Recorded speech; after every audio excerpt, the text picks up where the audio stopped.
Welcome to Creating a Family. Talk about adoption and foster care. Now, as some of you smart listeners have figured out, we are making some changes here at Creating a Family with the podcast. We are so excited about that. We are making changes a little gradually. We, I promise, are going to have a big reveal pretty soon, in fact, but we're rolling out the changes one at a time. I know some of you have picked up on that, and so feel free to shoot us an email and let us know. It would be great. In fact, you can send an email to info@creatingafamily.org, and I will get it, and so will the rest of our staff. So anyway, let us know what you think. But we're really excited about it, and pretty sure we've actually passed our 500 show, but we're going to be doing a big celebration for 500, and we're rolling out a bunch of new things then. But you'll just have to wait because I'm not exactly sure when we're going to be rolling it out. So today we're going to be talking about adopting older children. This is a topic near and dear to my heart, and it's increasing in adoption now. So it is something that I think all of us who care about adoption are paying a lot more attention to. We're going to be talking today with Celeste Snodgrass. She is a MSW as well as a licensed clinical social worker and the Director of Clinical Services at Holt International. She's worked with children and families for over 20 years and is trained in trust-based relational intervention, otherwise known as TBRI. And she is a mom by both birth and the adoption of an almost 10-year-old from Thailand in 2017. So she's going to be able to talk to us both from a personal and a professional level. We also have Danielle Kaiser. She has a master's degree in clinical mental health counseling and is a behavioral therapist. She is a foster family and adoption social worker with Vista Child and Family Services. Welcome so much, Danielle and Celeste, to Creating a Family. Thank you. Thank you for having us. Okay. I think it does help for us to figure out what we mean by older child adoption. I mean, does that include a 6-month-old? Does that include a 2-year-old? Does that include a 5-year-old? Are we only restricting this to children above the age of 10? What exactly do we mean? And I think it's important to note that to begin with by saying that the two avenues most people use to adopt older kids in the U.S. is through the U.S. foster care system or through international adoption. Now, there's some variations there because sometimes people are adopting a child through kinship and the child actually wasn't in foster care. But nonetheless, some of those issues are kind of the same. So I wonder if older is different. If we're talking what the definition of older might be, does it differ if we're talking about foster or if we're talking about international? Danielle, do you have some thoughts on that? Yeah, I think it depends on the kiddo, but for sure, older child to me would be, probably older than 7 or 8. I think the younger the kiddo is, kind of sometimes the easier the transition can be. So it also depends on where the kid at and also the parent. So one parent might think an older child is, older than 10, and another might think an older child is 4. So I think it depends on your perspective and also where the kid is at. But I would say for sure over the age of 7 for me. Celeste, does that differ, do you think, in terms of what people think of with international adoption? So in international adoption, we consider any child that is really a toddler or older to be in the older child grouping. Okay, so for international, we have and it's not that it's really just kind of how we define it. It's not that the issues are different distinctly, but it's really kind of how we define it that way. Another difference that I've noted between adopting an older child through foster care and adopting internationally is the presence of a transition period. And usually in foster care adoptions here in the U.S., best practice anyway would be that there is a transition period where the child gets to know the family, the adoptive family, usually starting off with a weekend or just a night and then a day and then an overnight and then gradually increasing. How common is that, Danielle? And what are some of the advantages of having a transition period? So yeah, that is very common for the kids who have been in foster care for long enough that they're essentially ready to be adopted. So those kids, have usually been in a foster home or many, and they are ready for permanency. So in those cases, we do see our families first get matched with the kid, so they get to hear about their background and kind of make sure that it seems like a good fit. And then they meet the kid along with a social worker or two, and they do a few day visits over time. And then when things start to feel a little more comfortable, they'll do, maybe an overnight, and that can last up to, it depends on the kid and how ready they are. It could be a couple months, it could be 6 months. And that's kind of the advantage, is allowing the kid to kind of let us know when they're ready to actually move in. And so, yeah, that happens all the time as long as the kid is ready to have a permanent home. If it's a newly detained child who's older, then that's not going to happen, because they're going to have to go through the whole foster care system first. And I have heard of cases where, for various reasons, the place where the child is staying, the foster or the group home, there's a reason that they need to move the child quicker, and so the social workers, not necessarily by choice, but because of necessity, have moved the children, shorten the transition period. Yes. But that's more the exception than the rule, and most of the time we're trying to avoid that. Celeste, how does that differ with international adoption? Oh, significantly. I do wish that that we had the luxury of time, so that a transition could look more like what Danielle was describing. It really does differ by country for international adoption. Some countries, you just have a handoff immediately, and other countries, you are able to do visits with the child for a couple days and before taking custody. And then other countries, you have multiple trips. So you're able to meet the child, spend time with the child and with their caregivers during that first trip over the course of a couple days, and then come back 6 to 8 weeks later and do another couple visits before then taking custody. So it really varies significantly based on the country that we're talking about. But with all countries, families can send information about their family to the child, and the child's caregivers will review that information with the child prior to the family coming for the adoption trip. So families can send picture books about themselves, so that the child can at least see photos of the family, photos of the home, of the family pets, things like that. In some countries, you can send recordings, audio recordings, in different formats, so that the child can hear your voice. And so there are different ways to provide information to a child ahead of time prior to that adoption trip, to help familiarize the child with your family. Are there many countries that are allowing things like FaceTime or video chats, Skyping or whatever, so that, and does that help? It does help. So there are countries that are allowing that. And even some countries, you can do it in some orphanages and not others, depending on the services that they have, and the technology that they have in that area.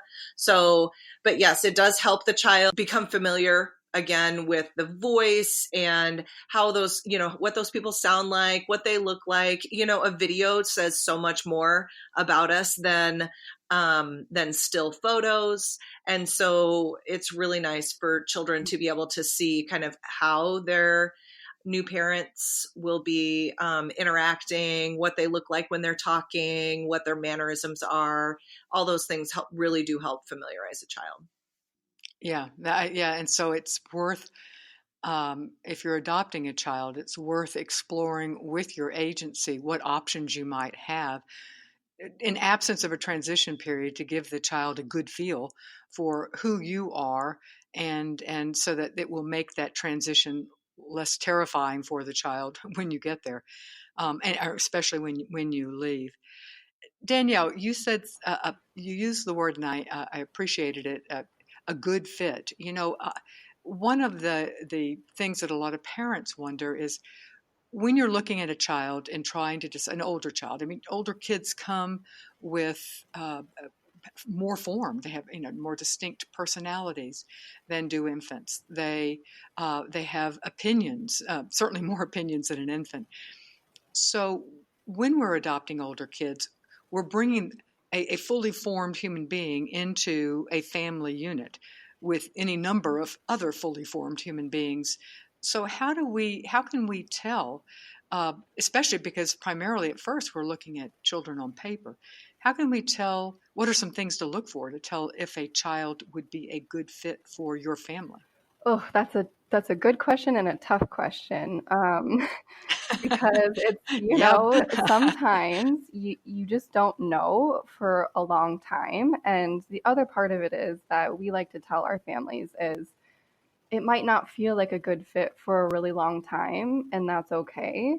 And I think the important thing is if you're going to adopt an older child to stay committed, because it is a fully formed child with different, maybe traumatic history and things that they like and different cultures potentially and all these things that play in. And I think the best, to look for, I would say, do they do they like where you live? Like, do they like, maybe you could see, or can you see yourself giving that child a life that they would want to live?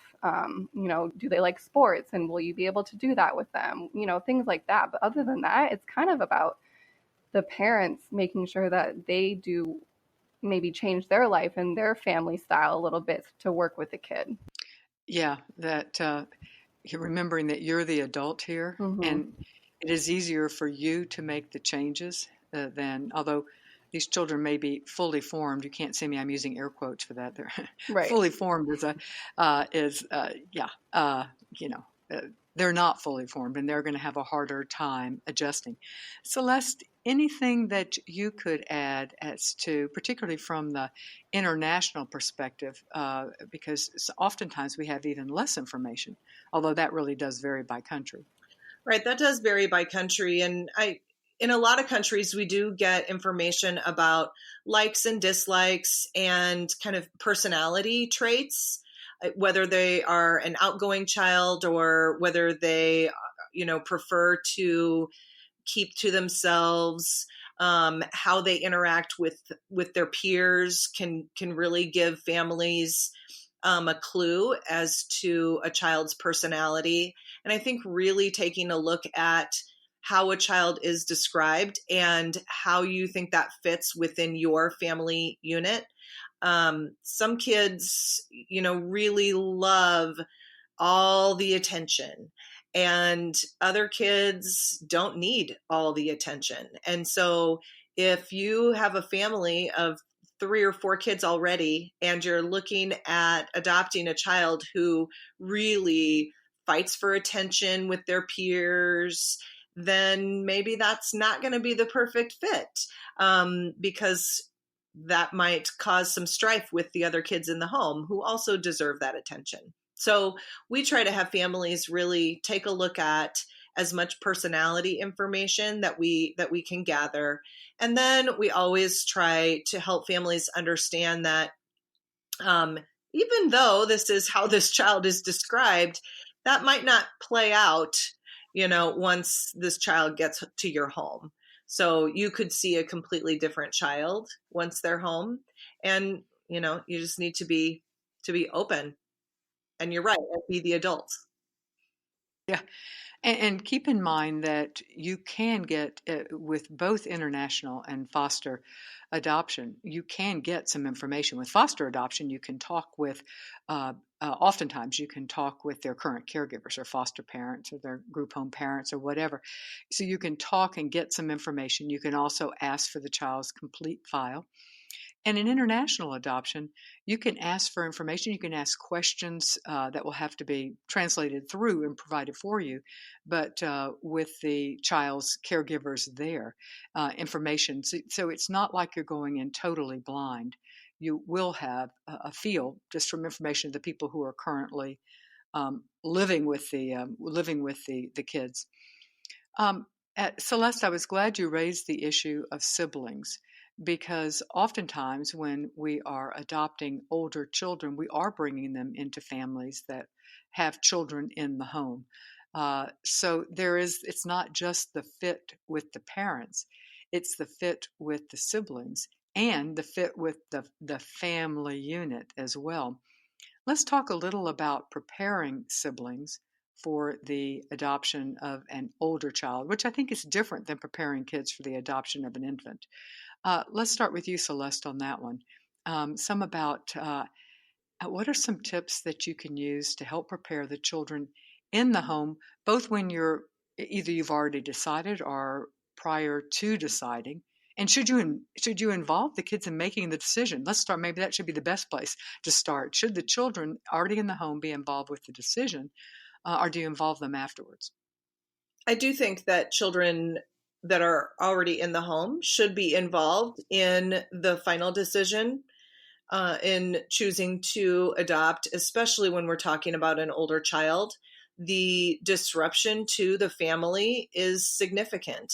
And if you don't have buy-in from what we call the resident children, then it's going to be even harder on them during that adjustment. And it is a significant adjustment for children that are already in the home.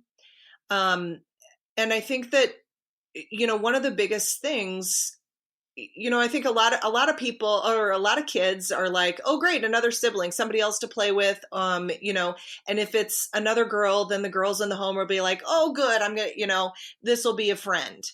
Well, it's not necessarily going to be a friend. And so that's hard for kids to understand. It's also hard for kids to understand that adoption is a trauma. And these children tend to have significant difficulties with this initial adjustment. And that can look different for every kid. And so that could be temper tantrums. That could be, that child completely holding up and not engaging.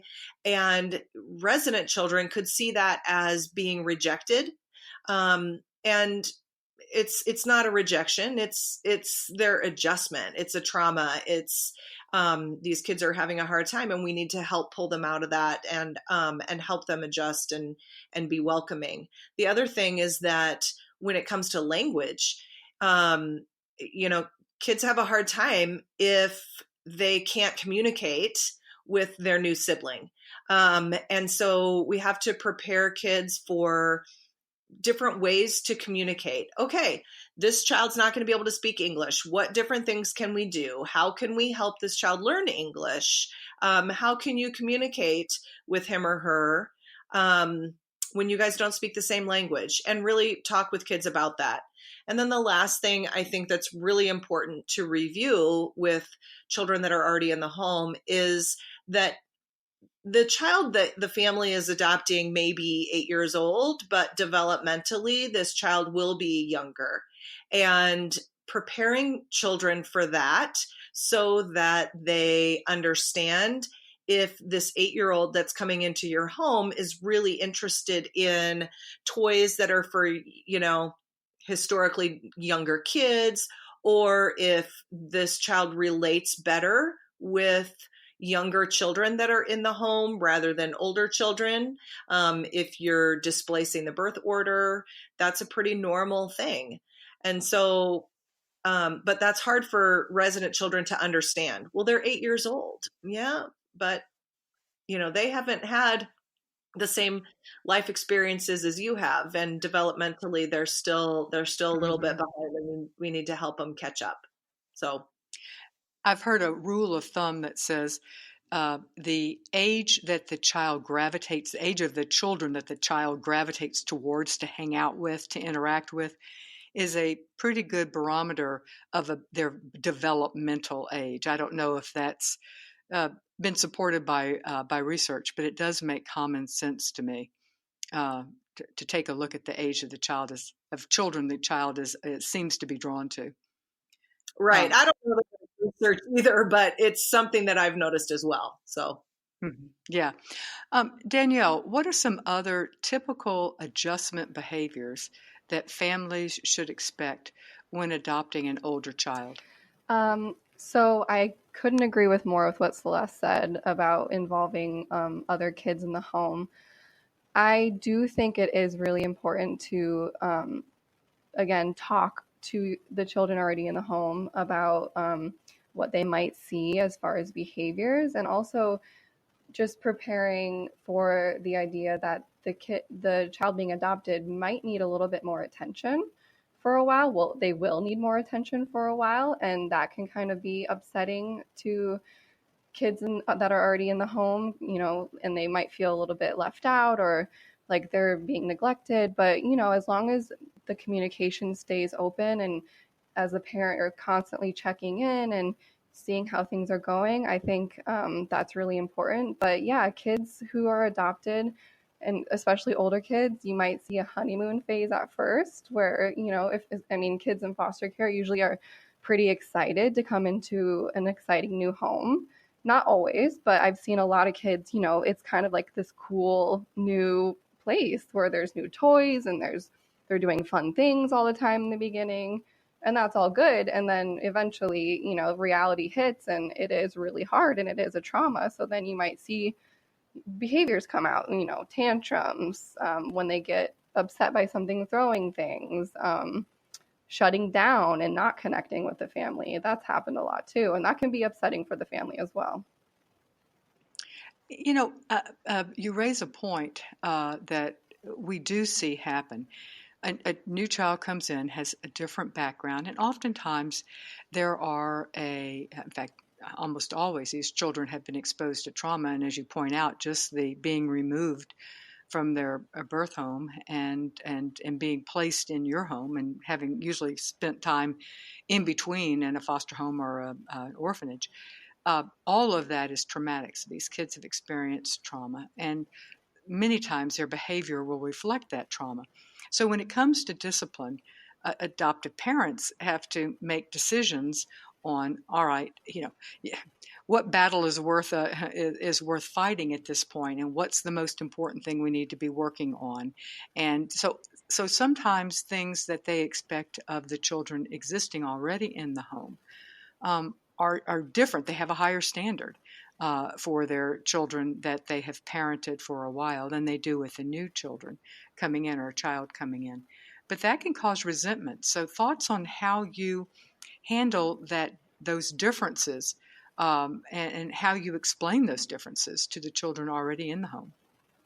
I mean, I like what Celeste brought up, just talking to the other children already in the home about developmental differences and how we might have to treat, our new sibling as if they were a little bit younger in the beginning to help them catch up and depending on how old the kids are in the home, you can be a little bit more honest about, they've been through some really hard things that you haven't had to go through. And we hope that we can provide a home for them where all that stuff can be healed and they can, develop and progress and catch up to you. So, how can we do that together? You could come up with a plan where they feel comfortable and know that when they see, mom or dad do this, they know that they need to step away and give them that time. Or, you could also make plans about making, separate time for them as well, so that they know that they're going to have, one day a week where they get to spend time with you alone. They know they don't have to fight for that attention. I think there's a lot of ways you can do it, but I think the more you can involve the kids in the home, the better they're going to feel. They're going to feel like they're making some of these choices, as it is a big change for everybody. Yeah, I'm so glad you raised the point about making certain that you are continually checking in with the kids who are already in the home and creating time. And honestly, I can feel parents rolling their eyes even as I say this. You've got a new child in your home. Everything is topsy-turvy. You feel like you haven't got time to do anything. And now someone is suggesting, create time for individual time for all the kids in the family. And you think, yeah, right. You tell me how to create more time. So I think but I still think it's good advice. And I think it's good to be creative in how you can do this. Take a child to the to the grocery store, take children when you're running errands, and also ask for help. At the beginning, ask for help from people. Say, you know what? Somebody offers to bring you a meal rather than saying, oh, no, that we don't need one. Say, yes, by golly, I would love one. So look at ways that if somebody isn't sure how they can help you, suggest that they can maybe do the laundry or something to give you just to free up time. This is not forever, but for the short term, it would be really nice to have a little bit of a break and free up some of your time that you might be needing to spend with the kids who are already in the family. All right, let me pause now and remind everyone that you are listening to Creating a Family, and today we're talking about older child adoption, as I said, a really important topic. This show is brought to you by our underwriters. And our underwriters are the ones who are organizations who believe in everything that we're doing and are willing to support what we're doing, because that's probably the most important thing. They're willing to support what we're doing. So I wanted to tell you about Jockey Being Family, and most important, I want to tell you about their upcoming Gala and Golf Classic. It is May 19th and 20th, and it is in Wisconsin, the Grand Geneva Resort Spa, and it's on this beautiful lake in Wisconsin, Lake Geneva. It's not all that far from Chicago, so from those of you in that anywhere in that general area, it would be a great weekend away. You can buy your tickets now at jockeybeingfamily.com, and you would not only be having a blast at their gala, but you would also be supporting an organization whose mission is to help families post-adoption, and by supporting organizations like us and this show, and it's hugely helpful for us. And so jump over there to their website, jockeybeingfamily.com, and you can buy your ticket there. All right, so we've talked about some of the adjustments. Let's now talk about some of the things that we can do to help create attachment. We have certainly, that's the buzz. We all know that attachment is crucial. So there's two types of attachment, or not really two types, two ways to attach. There is the child attaching to the parent and the parent attaching to the child. Celeste, can you talk with us some about techniques for families to help them attach to an older child, this fully formed human being that has come into their family? What are some things that they might do to help build those bonds of attachment? Well, I think before they bring that child into their home, they can start forming that attachment with that child by placing that child's photo up in the house, talking to their other family members and friends about the child, and starting to gather as much information as they can about the child, doing things that are typically nesting things, getting the child's room ready, doing some shopping for the child. All those things help a family connect to a child, and help them claim the child. So one of the tough things with older child adoption is the name. And what do you do with the name? This child has a name, and typically it's not the name that you picked out. And so how do you address that? And so in some families, with some kids, it makes total sense to keep that name. In other cases, it's a really hard name to pronounce, and maybe the child doesn't really have a big connection to that name. But naming is typically a really claiming thing that parents do with their children. And so I recommend really trying to delay the name change until meeting that child, until talking to that child about names. And once you're home, having that child give their opinion on their name and what they would like to be called, and helping explain how we are named and what names mean, and maybe explaining, how the other kids in the family were named and why they were named the way they were. And so coming to that together with the parents and the newly adopted child and making that decision together. And that's more often, I believe, an issue with international adoption. And I think parents sometimes worry about the name being hard to pronounce and making the child stand out. I certainly see a lot more families keeping the name now than in the past. Celeste, do you also see? And again, I'm only speaking with. I'm going to in a minute talk about foster with adoptions to foster care. Um, how do you help rate the whether or not to change the name because it sounds unusual or the family thinks they're going to have trouble pronouncing it versus the fact that this is a name that the child has identified with? Well, internationally, a lot of kids also have nicknames. And so that's another really important thing to know. So in our case, our child, his birth name was this really long name that took me about 6 months to figure out how to spell. And then, but he was always called Max. That was his name in Thailand. Everybody called him Max. And so it was his nickname. It was nowhere on his birth certificate.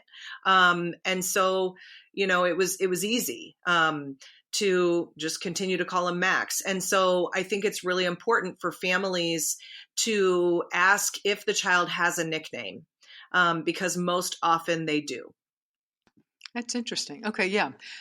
Danielle, in foster care adoption, perhaps I'm wrong. It seems to me that it is less common for families to change the name, and that could in part be because most names, they're going to be English or at least perhaps not terribly unusual, although that doesn't hold true for everything. So let's talk a little about the importance of names in foster care adoption and the things to consider before a family changes names.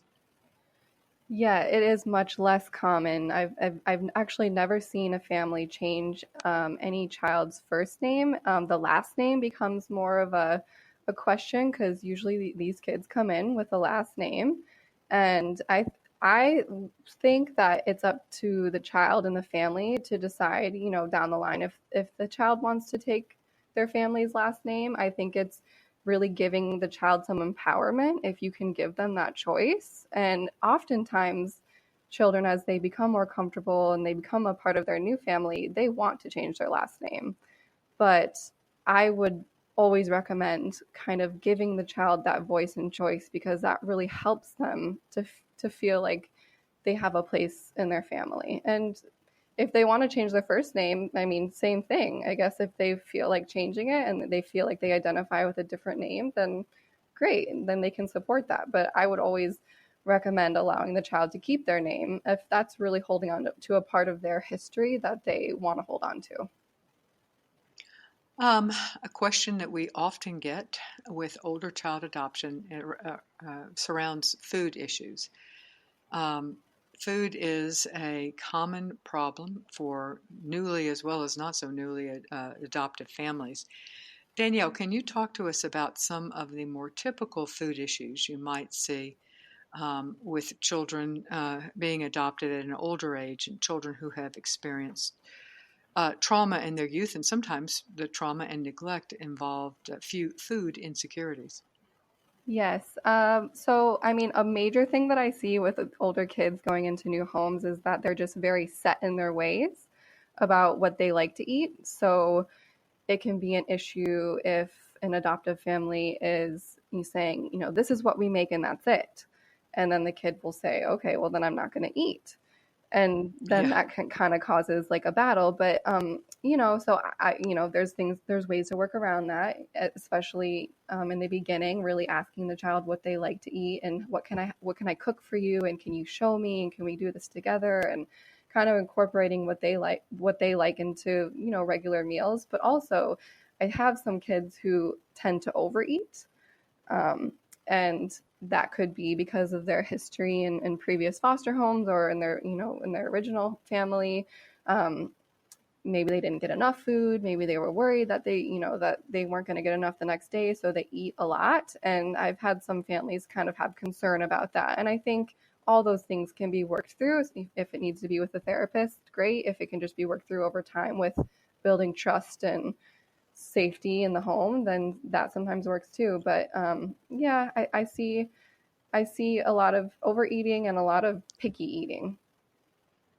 Yeah, I was just going to bring up, I, I hear all the time. In fact, I might even say it's the number one thing that I will hear from parents. It's picky eating, or only, which is another way of saying that, is only eating what the parent might consider unhealthy food.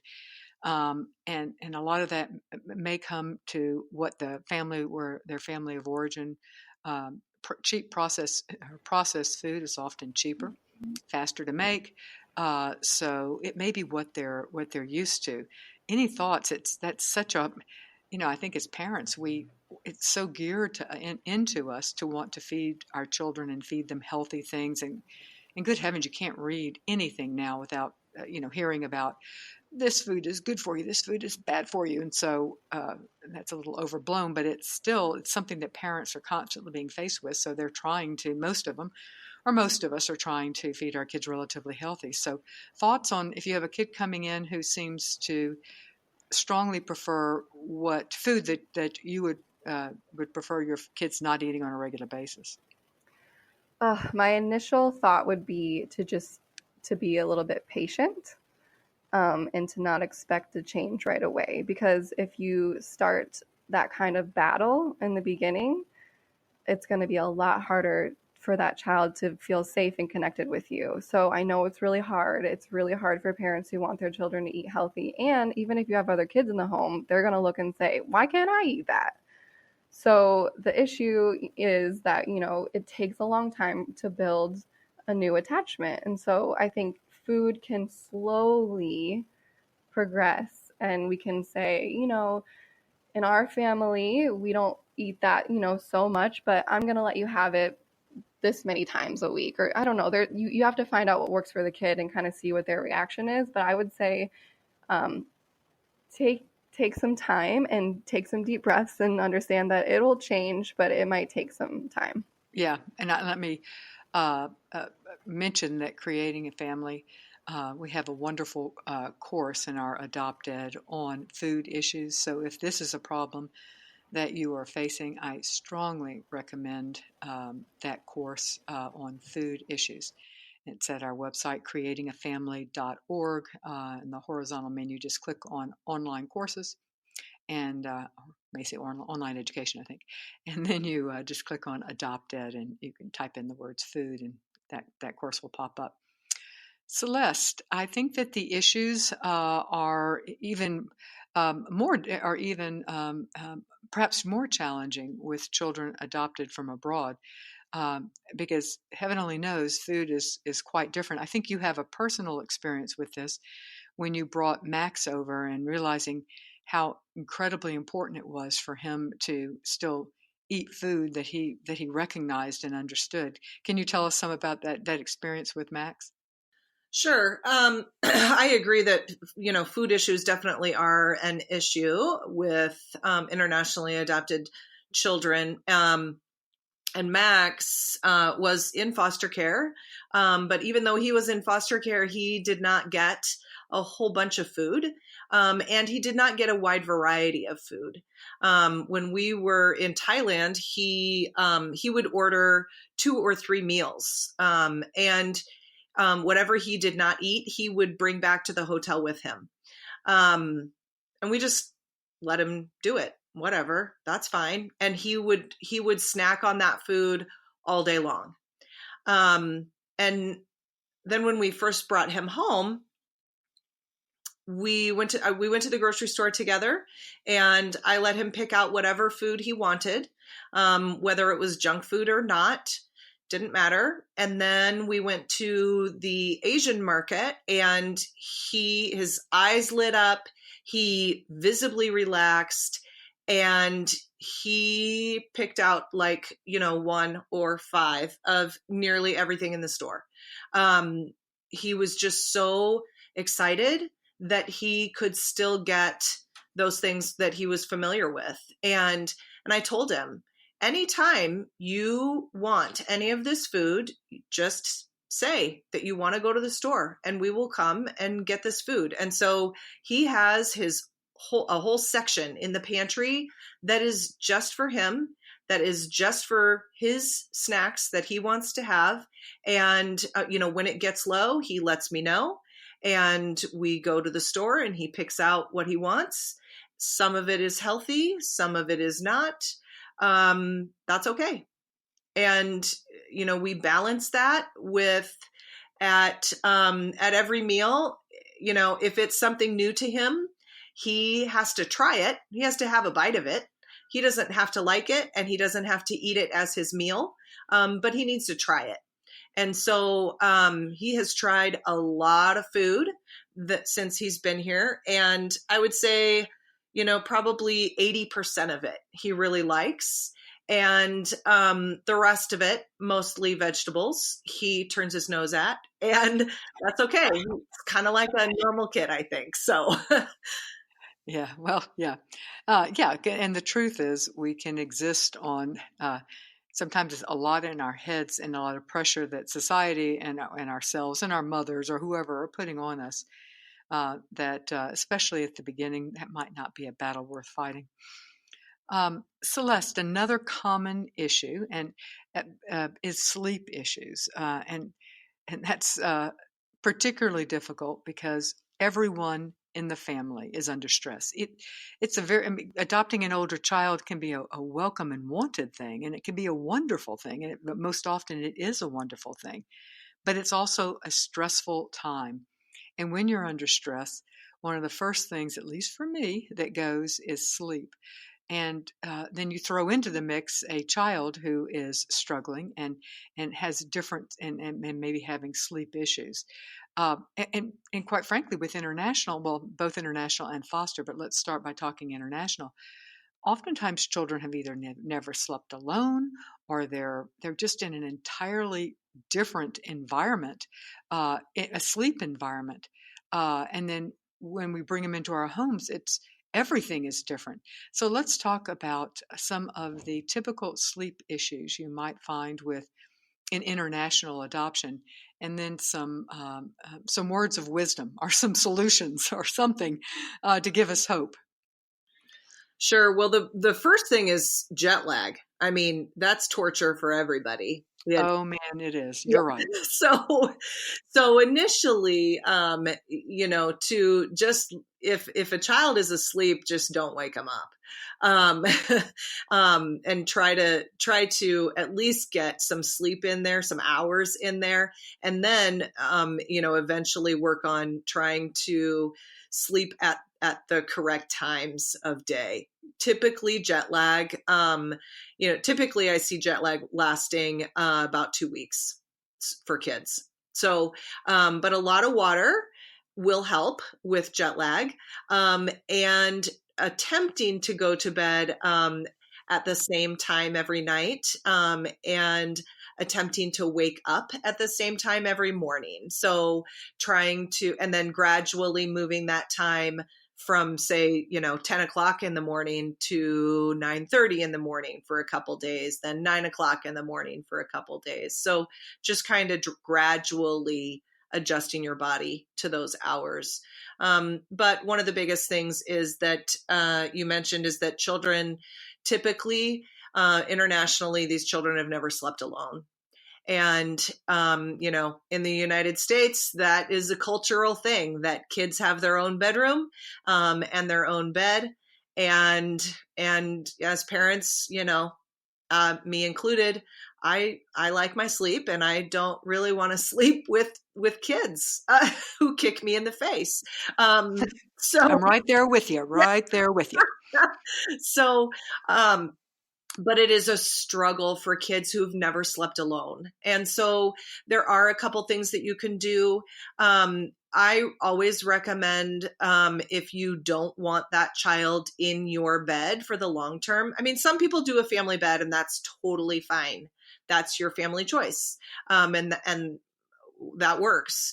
But if you don't do a family bed, I recommend starting that child in that child's bedroom, in that child's bed. and you as the parent going to that child.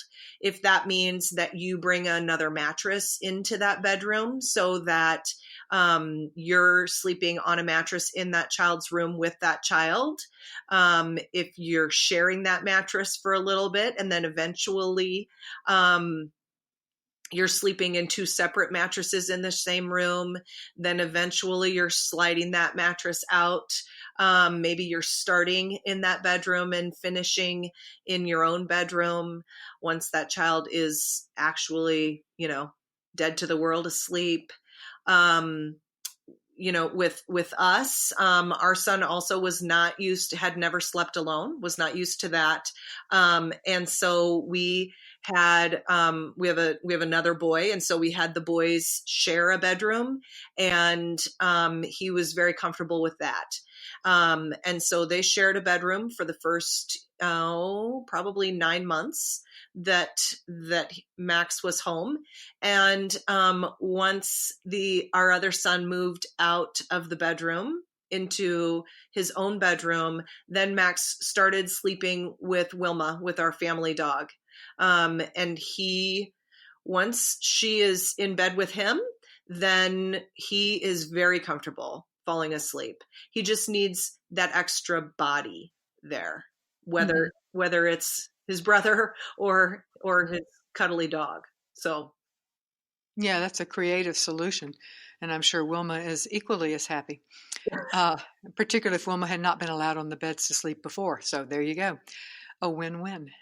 Danielle, let's talk about some sleep issues that we may see with older children adopted, some of the very same issues, but some other issues that we might see with children adopted from foster care. And they don't have to be unique to children adopted through foster care. Let's just talk about some other sleep issues you might see with older children adoption. Yeah, a lot of what was mentioned is exactly what we might see. Another issue that has come up for children who are adopted older is that nighttime is kind of a scarier time. It can be a time whether it has to do with their past or just the fact that they're afraid and it's new. So you might see more behaviors come out at bedtime.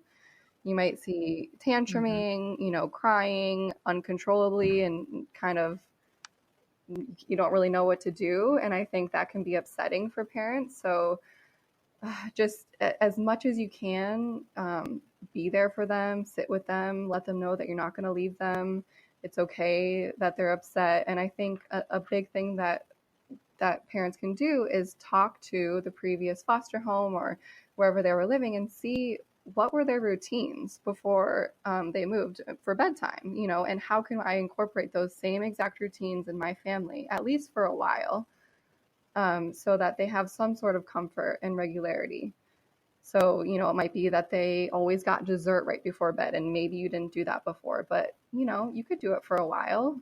Maybe it was reading a book. Maybe it was they got to watch TV. Whatever it was, that they kind of feel like there's some continuity there. Okay, yeah. Not uncommon one is the falling asleep while watching TV. And so, yeah, and again, that kind of is similar where families may not want to establish that habit, but the idea is to more gradually establish comfort and attachment and security, and then gradually shift away to what you believe is better. I want to talk about an issue that often comes up in older child adoption when people have existing kids in the home, and that is disrupting birth order. Now, it used to be there was kind of in the adoption professional community, there were strong opinions against ever disrupting birth order. And that's puts a problem when with adopting older children because it certainly limits the pool of additional families.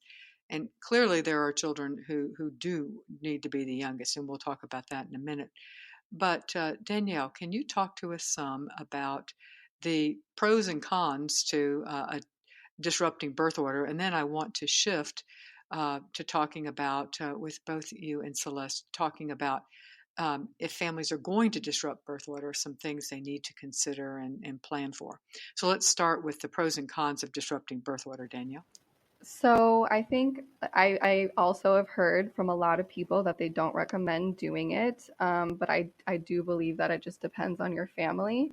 I would say, a con is that it really messes up kind of the place that the child in the home, the place that they felt they were. I mean, first children always kind of have this place in a family, and they're kind of like the older big person as they grow up, and I think if you brought in an older child, they would kind of be confused and think, well, I'm supposed to be the first kid, and I think there's ways to work around that. But I think a benefit could be, depending on how young the child in the home already is, but if you brought an older child in that is developmentally younger, well, then maybe they would get along great and they would actually be great playmates for a while. And also your child in the home could influence that new child, and then have a great older sibling to look up to. So I think it depends on the age of the child in the home and kind of how much you're willing to work with that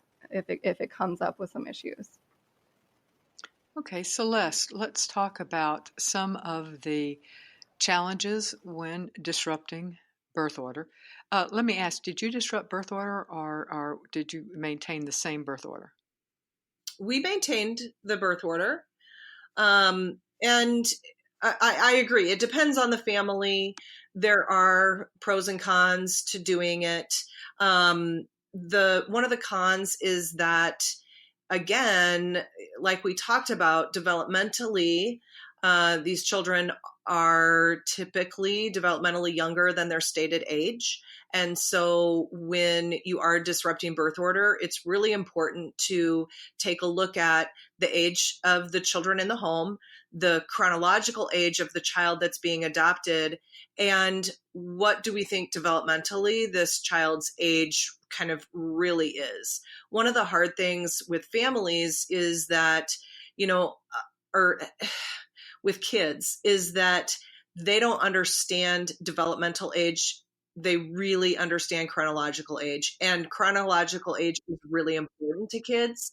And right. And they really feel like their privileges should be equal to their older siblings. And so, if an older sibling gets to do something at the age of 12, and then, but you have adopted a child who's 13, and they are not developmentally appropriate to receive that privilege, then that's a really difficult conversation. That's a really difficult concept for any of the kids in the home to understand.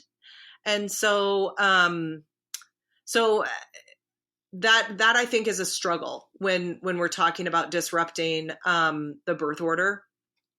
Even, if we're disrupting the, throwing a kid in the middle, or even disrupting the placement of the oldest child. And one solution to, not necessarily an easy solution, to the privilege being tied to chronological age is to try to, even before the new child enters the family, to try to stop referring to privileges based on age, but based on maturity. You get to stay up till 8:30, and your younger sister has to go to bed at 7:30 because younger children need more sleep, or because she gets very cranky, or whatever.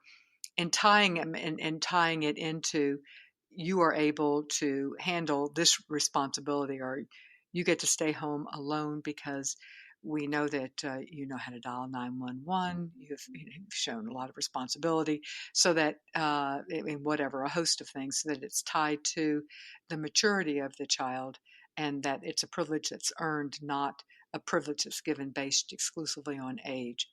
And I will just tell you that that's an easier thing for me to say here than it is for me to say to my children.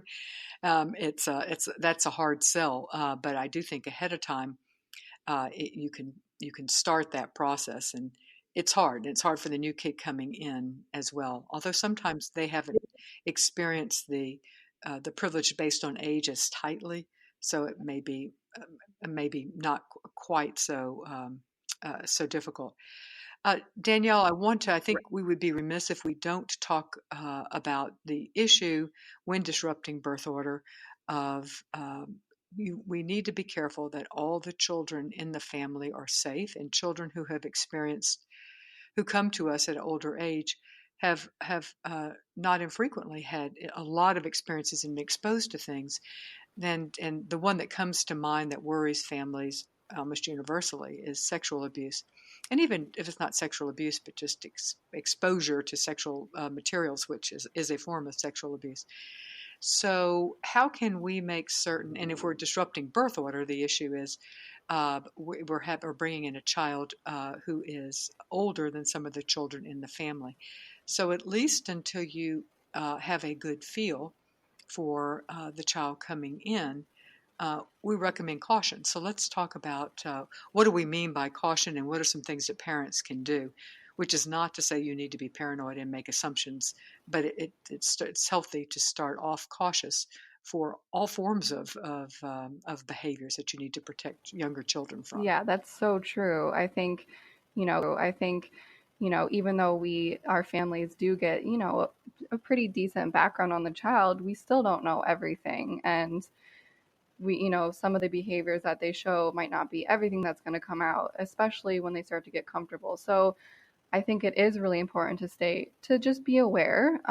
And that's kind of another part about bringing an older child into a home with other kids, is that you actually might need to have conversations with your children that are already in the home about some kind of hard stuff, like actually bringing up the fact that, this child coming into the home, we don't know everything that they've seen, or, we don't know their whole background. So could you let me know if anything happens? Could you let me know if they show you anything inappropriate? You might have to really have that conversation, which can be tough because you don't want to necessarily expose your kids to the things that you don't want them to be exposed to. But I think you have to be able to talk about it with your kids versus staying quiet and just hoping it doesn't happen. We all need to be aware of the good touch, bad touch. Mm-hmm. And as much as we may want to believe we don't need to have that conversation with other children who are in our family already, it's not a bad idea to have that conversation just across the board. But if you're bringing in an older child who has been in an orphanage or has been in foster care system, it is very important to have those conversations so that the children in your home understand the distinction between good touch and bad touch, and understand that it is okay to tell you and you won't be angry with them, and it's not going to be their fault, and to give them permission, and then to subtly check in. And the other thing is just being present. And for a while, there shouldn't be a whole lot of time that the children are alone without adult supervision. And soon enough, you're going to get a feel. So those are some suggestions. Let me mention that, again, we have a number of courses in our Adopt Ed and our Foster Ed for disrupting birth order. We have a couple of courses that are just terrific, that give very, very detailed advice on what children should not have their birth order disrupted, and suggestions on what families can do to do it successfully. And we also, if you are in the position of having adopted a child that you believe may have been sexually abused, we also have courses that help you raise that child in a healthy way as well. Let me pause for a moment and remind you that this show is brought to you by the generous support of agencies who believe in our mission of unbiased education, both pre-adoption and post-adoption. Two of these great agencies are Children's House International. They have a reputation of working in the best interest of the children and supporting adoptive families while providing ethical adoption services. They have been uniting families for over 40 years, and they have found homes for over 3,000 children. And we also have Children's Connection. They are an adoption agency providing services for domestic infant adoption and embryo donation adoption throughout the U.S. They also perform home studies and post-adoption support to families in Texas. I even sigh when I think about raising this next topic, and it is academics, school. I tell you, uh, nothing has brought me as close to my knees in parenting than working with children and trying to get the school system to work with kids who are significantly behind academically, are having learning disabilities, are having huge gaps in their past, and all of these things are common with children who have been adopted at an older age, regardless of whether they've been adopted through foster care or international, although certainly with international, we've got the language issues thrown in as well. It is such an issue, and it's such a scary one, particularly when you're adopting older kids, because you feel like you're running out of time. You feel like, oh my gosh, he's in 10th grade and he still is reading on a third grade level. Will he ever be able to get a job? Will he ever move out of my basement? Oh, it's all these worries that just run through your mind. And then you're facing what feels like oftentimes a bureaucracy. Celeste, some thoughts on how we can put academics in perspective when adopting an older child? Oh, I agree. That's tough. It's tough for every single prospective adoptive parent worries about this. Really, um, families need to remember that the majority of these kids have experienced some significant traumas in their life. And learning will be really hard for these kids if they are not comfortable and secure in their relationship with you as adoptive parents, if they don't feel comfortable at home. And so really focusing on that relationship building and, letting the schoolwork go for a bit. It will come. They are exposed to, internationally, they are exposed now to English 24/7 when they're in your home. They will learn English just by being around you. They're not going to be fluent just by being around you. Obviously, they do need lessons. But it's very different to learn a language by immersion than it is, to go to school and take Spanish classes, right? And so these kids do learn faster the language, and it will come. But again, their brain cannot absorb school information until they are more calm and feel more secure in their family. Yeah, and I think that also children who have experienced trauma, as well as, and that trauma could be in the form of prenatal exposures to drug and alcohol, and also children who have not been in school for the first couple of years, or kids who have been very erratically in school, so are significantly behind their age mates. I think that's just across the board, and some great advice that was given to me that I repeat is that if you have to choose between the relationship between you and your child and the child doing the homework or the child succeeding in school, choose the relationship. Choose the relationship every time. And that really helped me. And so I share that. The academics will, or they maybe won't come. Your child may not go to Harvard, the world is not going to fall apart. There is a place and a profession or a way to be gainfully employed that your child will find. And that helped me in the middle of the night when I was worried that my child would never be able to be independent because they weren't going to be able to learn, or get a high school diploma. All right, I want to end on a note of why should people consider? What are some reasons why people should consider adopting an older child? Danielle, let me start with you, and then Celeste, I will end with you. So, Danielle, what are some reasons why people should adopt an older child? I think most importantly, just that older children have been, they've often spent years and years in and out of the foster care system, and they're really coming on to this critical period of time of, forming an identity and developing into, an adult that they're going to be. And so they really need a supportive, permanent home. And basically they say it takes one caring adult to change a kid's life. So even though it's going to be a struggle at times and it's going to be sometimes a really long road, if you stay committed and give a child connection and love and safety and support, they will thrive. And these are kids who are really at a critical time.